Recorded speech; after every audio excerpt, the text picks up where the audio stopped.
Glória a Deus. Amados, que bom estarmos aqui mais uma vez, mais uma reunião de quarta-feira.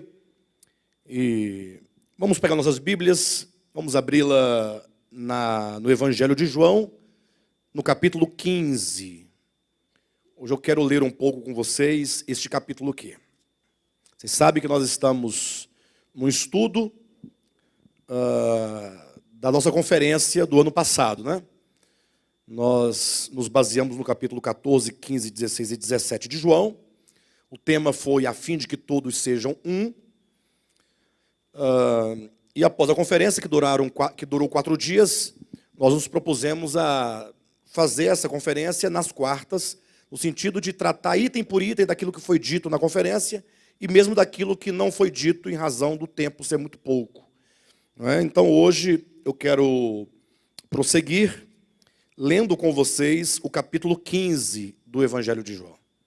Lendo versículo por versículo e comentando, né, esse capítulo em razão da sua grande importância.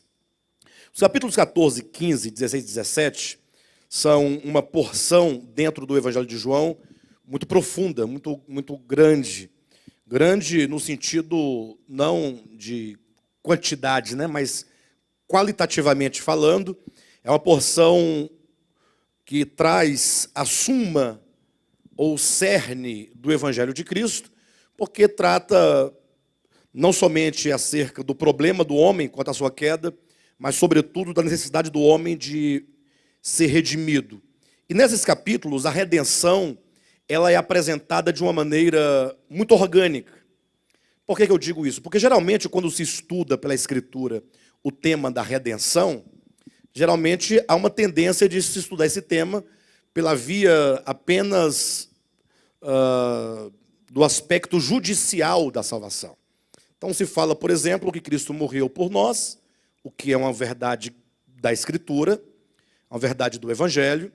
Diz que Jesus derramou seu sangue na cruz para nos perdoar os pecados, isso também é uma verdade do Evangelho. E que ele ressuscitou por causa da nossa justificação, também é uma verdade do Evangelho. E aí, geralmente, se crê na historicidade desses fatos, mas poucos conseguem compreender que a redenção, ela é uma experiência do espírito e do coração humano. A redenção não deve ser vista tão somente como uma doutrina. A redenção não deve ser vista tão somente como alguns feitos de Cristo, no caso, morte e ressurreição, em que nós devemos crer na historicidade da morte e da ressurreição. Evidentemente que não podemos experimentar o aspecto orgânico se nós não crermos no fato da morte e da ressurreição de Cristo. Então nós não estamos, de maneira alguma, diminuindo o valor judicial. Nós estamos dando ênfase que, embora haja o aspecto judicial da redenção, o Evangelho consiste num convite para que o pecador, ao crer efetivamente na morte e ressurreição, ele se una a Cristo na sua morte e ressurreição. Então, qualquer tipo de fé, vamos colocar essa fé entre aspas, ou qualquer tipo de crer, vamos colocar esse crer entre aspas, que não resulta na união da pessoa que crer na morte de Cristo e na sua união com a sua ressurreição, não é verdadeira fé. A fé do Evangelho e o próprio Evangelho nos convida a essa união. E isso nós podemos verificar quando Cristo ele envia os seus apóstolos a pregarem o Evangelho. E 4 itens particulares, embora não se restrinja a esses 4 itens, mas 4 itens se ressaltam do Evangelho. Primeiro, a necessidade de o pecador se arrepender dos seus pecados. Aí nós tratamos aqui, em mensagens anteriores, acerca do arrependimento, demonstrando que arrependimento, antes de ser uma doutrina, ou antes de ser colocado na forma de doutrina, refere-se a uma experiência do coração. Então eu só posso colocar na forma de doutrina, porque nós compreendemos que há uma experiência efetiva. A experiência precede a definição, porque a experiência do arrependimento é um fenômeno do Espírito divino no espírito humano.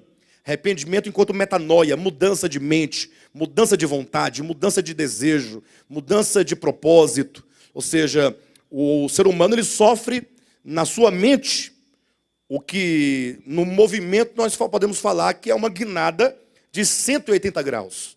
Ou seja, o pensamento que outrora ele via numa perspectiva e até justificava aquele caminho, agora ele não consente mais naquele caminho, e a sua mente, portanto, sofre uma conversão. A mente se converte a Cristo.